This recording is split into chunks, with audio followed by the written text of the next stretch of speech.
আসসালামু আলাইকুম দর্শক, এগুলো হলো তালের আটি যা থেকে রস বের করা হয়েছে। আর এগুলো হলো তালের রস যা দিয়ে পিঠা এবং পায়েস রান্না করা হয়।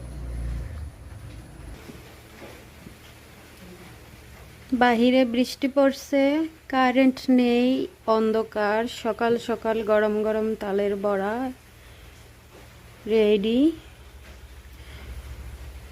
আপনারা দেখতে থাকেন।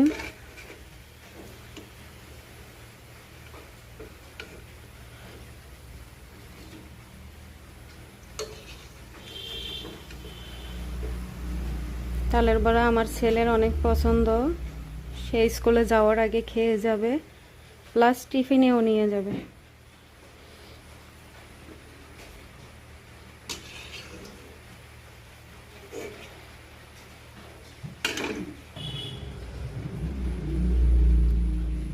এর আগেও অনেকগুলো বানিয়েছিলাম, সবাই খাওয়ার পর আমি ভিডিও স্টার্ট করি।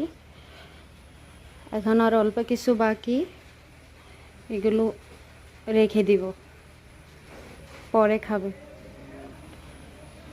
আপনাদের কার কার তালের বড়া পছন্দ, এইভাবে কারা কারা বানিয়ে খান বলে যাবেন। আর ভিডিওটা একটা শেয়ার এবং সাবস্ক্রাইব করে যাবেন। আম্মু দেখো তালের বড়া, খেয়ে দেখো তো কেমন হয়েছে। আচ্ছা দেখি।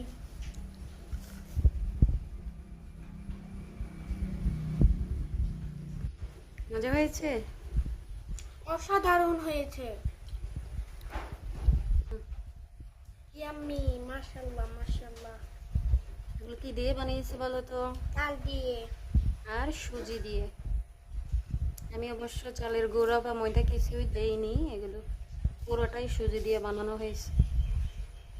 ভিতরে অনেকটা সফট। হ্যাঁ।